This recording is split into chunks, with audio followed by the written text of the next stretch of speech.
Sebastian Ratanzi, and welcome back to Going Underground, broadcasting all around the world from the UAE. Today is the self-styled International Court of Justice deadline for EU Anglo-American armed Israel to respond to demands to halt military action against 2 million, mostly women and children, in Gaza.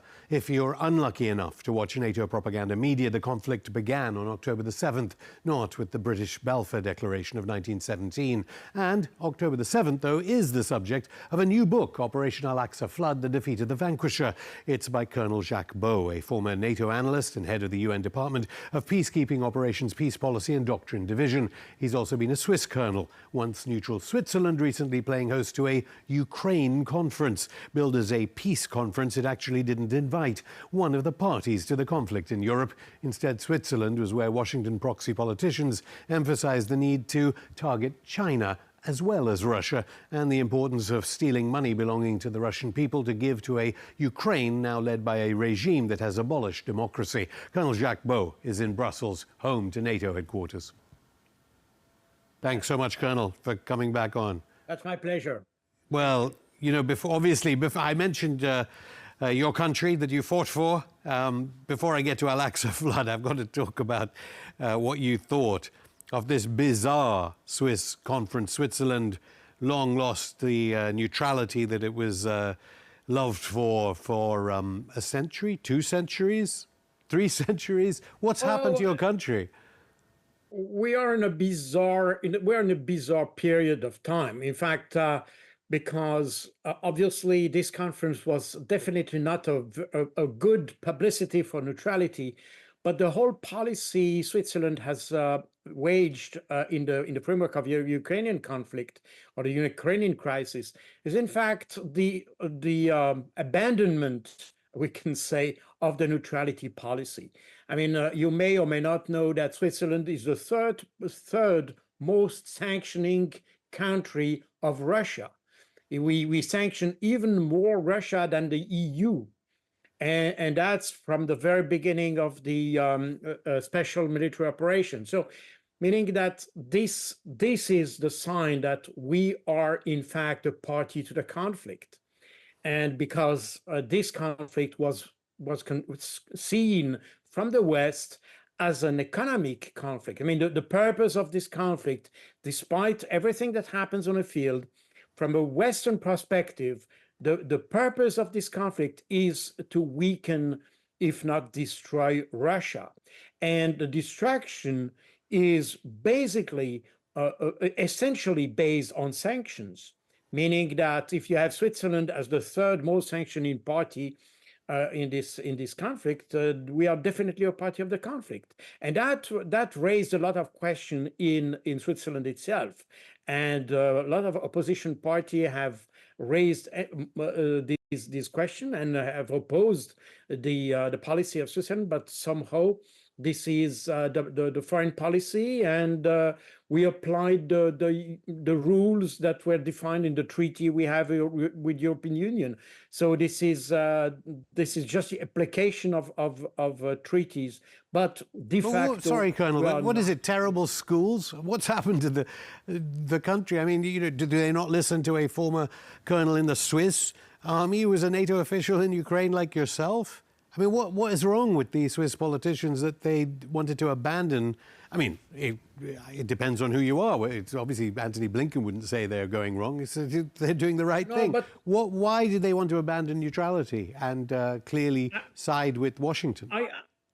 I have no idea, but the fact of the matter is that if you look at the composition of the Swiss Federal Council, which is basically the coalition that rules the country, and if you look at the composition, you will see it's very close to what you have in our neighboring countries. I mean, young people with very little experience, very little professional experience. They are not so old, I mean, in the 40s or so.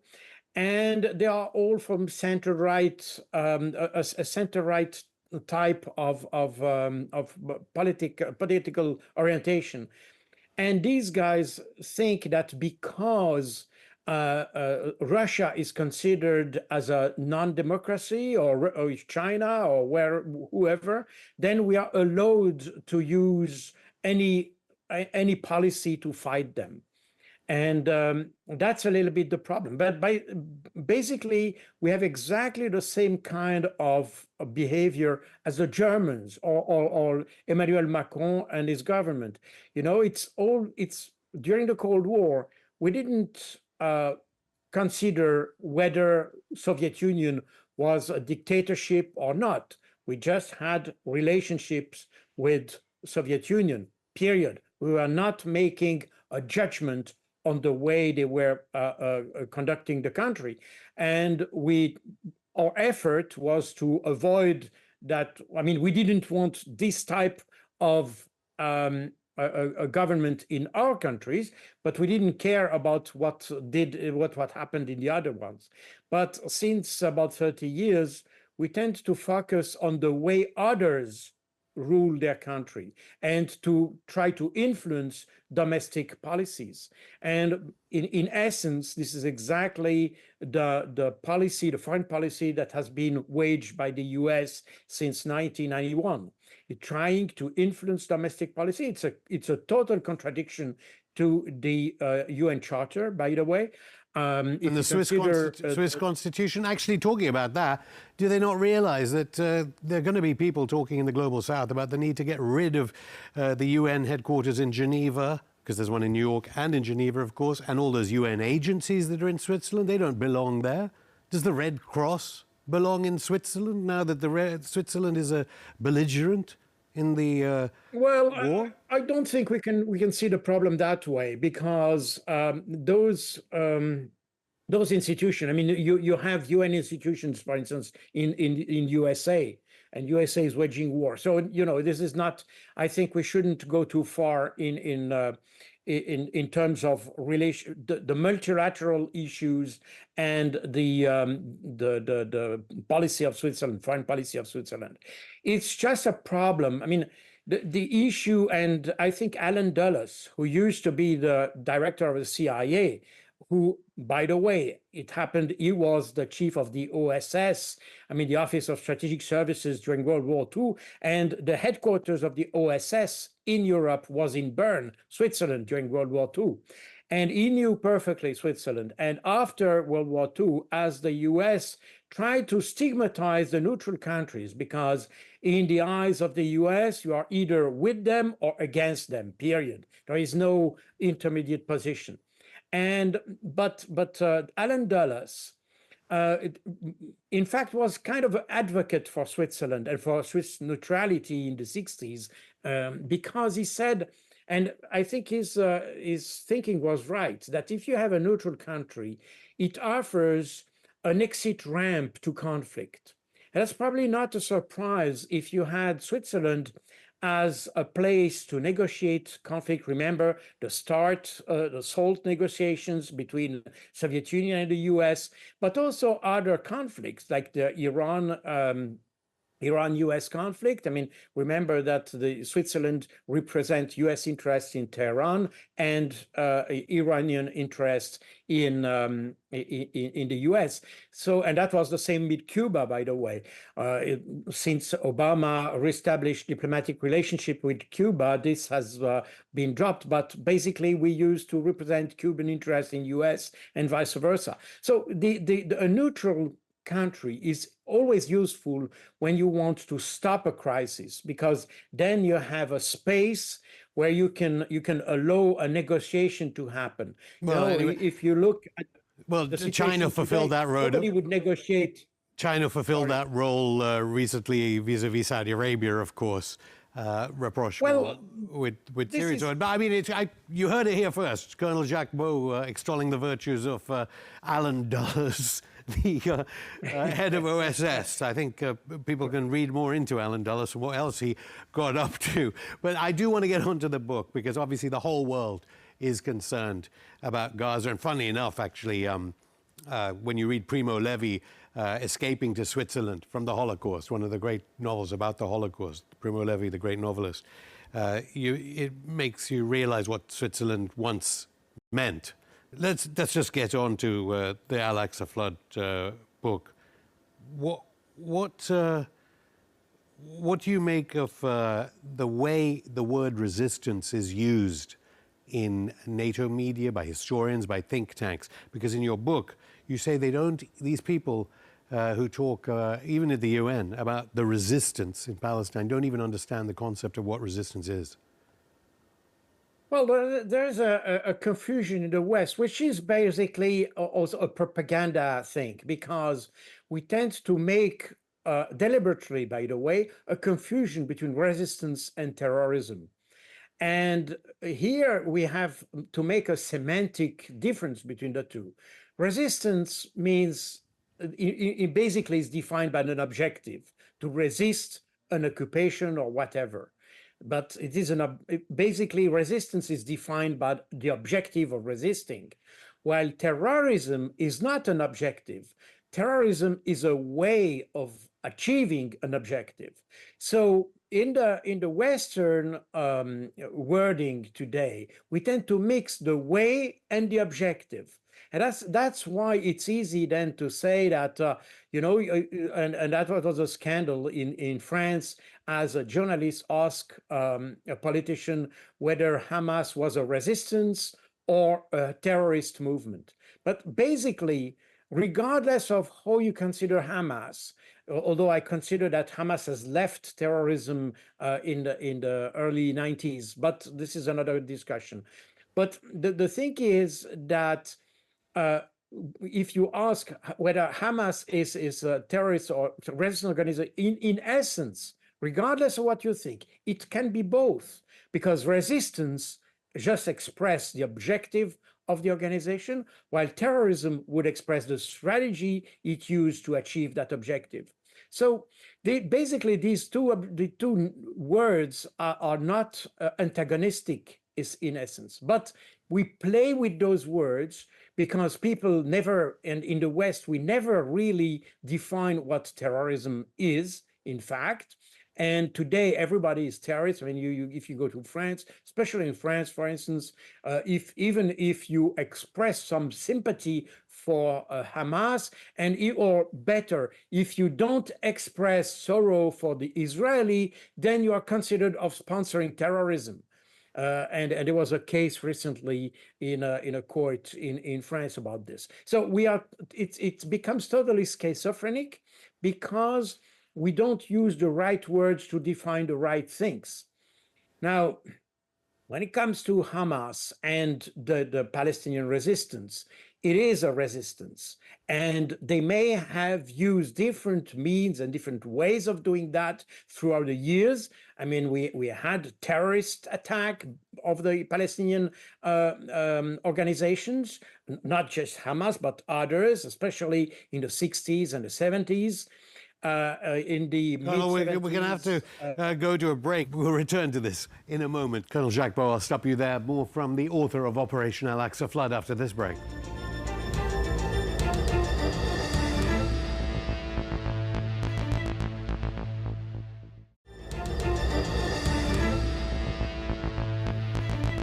Welcome back to Going Underground. I'm still here with retired Swiss Army Colonel and former NATO analyst Jacques Baud.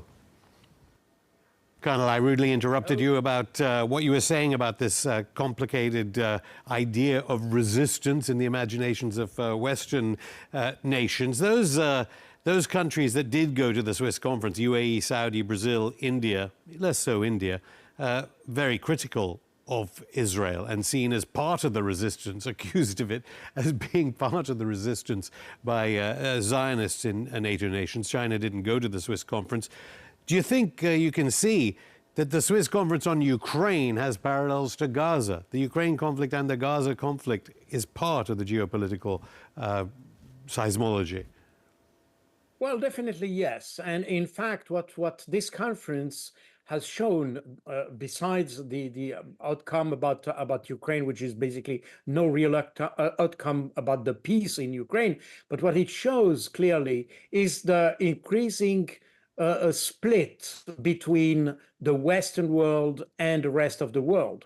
And if you noticed, the final communique of the conference was not signed by the most important countries of let's say, the global South, meaning that those who could have had some kind of leverage on Russia didn't sign the communique, meaning that the whole exercise was a total failure from the very beginning. Even before the conference, in fact, the president of the conference, Mrs. Viola Amert, who is incidentally also the defense minister at the same time, she said that probably she should convene another conference after. So that was in end of May, but by the way, it was more than 3 weeks ago. She said probably we should convene another conference after the Bergenstock conference because we don't have Russia on board. And, it was doomed to fail, and it failed. And the only outcome, I think, is to show this split between the South and the Western world. So that's my Another conference. main conclusion. I'm sure that'll cheer the mothers of dying children who are serving Zelensky in Ukraine.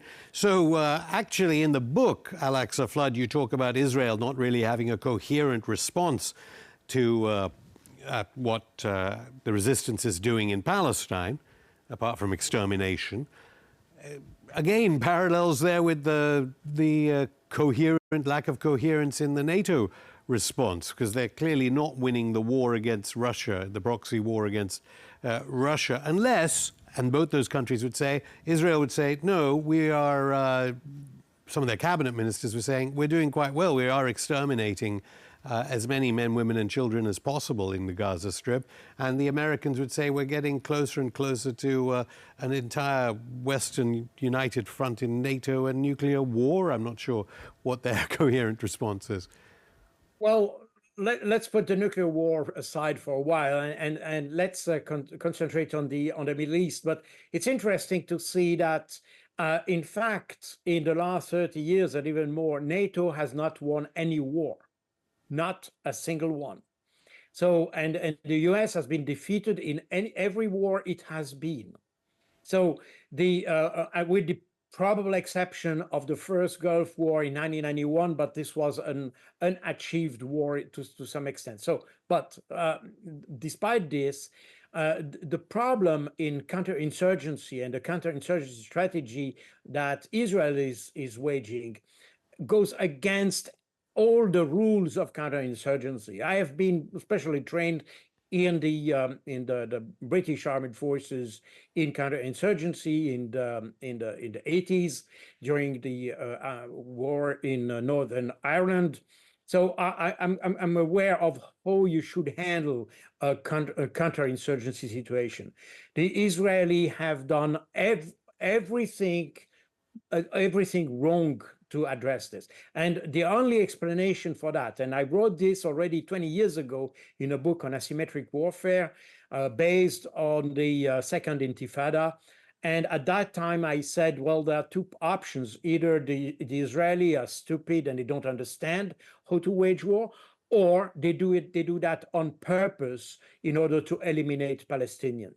Now, my conclusion after what we have seen in Palestine in the last I would say the last year, because the 7th of October is just the tipping point of a crisis that has started much earlier last year. In any case, what we have seen is a constant consistent approach of the Israeli to eliminate Palestinians. They are not trying to solve the problem on the political on a political dimension or political side, as we normally should for counterinsurgency. They are doing that by brute force, meaning that they destroy people, and that's the name of the game. By the way, what we see in the West Bank shows exactly what the Israeli wants to do. That means pushing the Palestinians out of Palestine. And there is nothing new on that. This was already written in the 40s. You had already people theorizing the growth of the establishment of the Israeli state, and this was clearly said. This is the Palestine will be exclusively Jew, and that has always been the consistent policy. The only problem is that they don't dare to do it in one shot. So meaning that they are doing that with brutal sequences that we had sometimes in the West Bank, sometimes in Gaza, and so on. But the ultimate goal is to empty Palestine from Palestinians. You know, That's the of idea. course, they would point to the fact that they allow Christians and Arabs in Israel, as constructed now, to be, as they often say, Supreme Court judges, etc., etc. They allow Christians to worship at the Church of the Yes. Holy Sepulchre. They do, but they don't have the same rights. You know, that's also something which defies our definition of democracy or the rule of law in Western countries. Because if you are in France, for instance, even if the Corsicans would like to be independent, they still have the same rights as the French. And the same applies to other countries in Europe, regardless of your skin color, of your political orientation or whatever. You are still entitled to the same rights. Okay, Colonel, I think it's been obviously this viewpoint is not allowed in some cases under certain definitions of anti-Semitism, bizarrely. But I want to get on actually to the who's helping this genocide, enabling it. I mean, obviously Britain, the United States, the EU nations are pouring in the weapons. But other day, Antony Blinken spokespeople at the State Department seem to say, we don't know what's going on yet. We're waiting for the Israelis to report back on this atrocity or that atrocity. Do they not have satellites monitoring what's going on? What is? Oh yes, they do. Is American intelligence deeply involved? I know that the base in Cyprus is involved. There have been reports, but is the United States intelligence services, are they intimately involved with what you're talking about here, the extermination of a people? Well, about the extermination, I mean, the thing is that, you know, I think intelligence services, regardless of from which country they are, they know exactly what's going on. The politicians do something else. They turn a blind eye to that. But I think every intelligence service knows. They have the spy satellites that can see into Gaza down to a meter. And in fact, no. Remember that the rescue of those 4 prisoners a few days ago, last week or so in Nusret refugee camp. This was done with U.S. intelligence, because even the Israeli had not the intelligence to know that these prisoners were in that location. So even they even needed the Americans for that. So meaning that the Americans know perfectly, and we know, and I mentioned that in my book, by the way, that you have constant overflights from US and British reconnaissance aircraft, high altitude reconnaissance aircraft coming from Cyprus, and they come and circle around the area of Gaza and Israel in order to monitor the situation. So there's a very clear view on the intelligence side of Western intelligence of what's happening in the Gaza Strip. So there's no question about this. The problem is that the politicians, and we see that perfectly with countries like Germany, for instance. Germany, and that affects probably other European countries as well. They are so deeply affected by the history and what happened during World War II, sorry, that they don't dare to criticize the Israeli government. That's the problem, and that's the reason why the Israeli government basically can do whatever it wants, because nobody will condemn. Even if you read my book, I have listed all the UN resolutions that have been violated by the Israeli government since 1947 and or 1948, because Israel was created in May 1948. But all these violations, almost none have been followed by sanctions or blame or whatever. And these are binding resolutions, as the present Yes, absolutely. U.S. Yes. ambassador to the UN needs to note, arguably. Well, just finally, we mentioned nuclear weapons. On Komborama Radio, a Netanyahu cabinet member famously, before he was suspended, although has support, Amichai Eliyahu, said, when asked, your expectation is tomorrow morning we drop what amounts to some kind of nuclear bomb on all of Gaza, flattening them, eliminating everybody there. And he went, that's one way. Why won't the Israelis, if they take on board what you just said, because they're not stupid, No. why won't they? Well, why won't they go faster? Because of course the Zionists will always reply to what you just said and say, if we really wanted to kill all of them, we'd use the nuclear weapons or some sort of tactical, conventional mass-killing weapons. Well, they could, but remember that they already have projects for having to rebuild a kind of a colony in Gaza. They are already people who are ready to buy land in Gaza, I mean, Israelis. And so the idea is to empty completely Gaza and then to rebuild a kind of colony as they had until 2005. And you have even those Israeli extremists saying we want a nice view on the sea and all and things like that. So meaning that if you use a nuclear bomb to eliminate the population in Gaza, you will not be able to come back in this area because of radiation and all that. So that's probably the reason why the use of nuclear weapons for that is only a rhetoric question. But still, it indicates the mood of these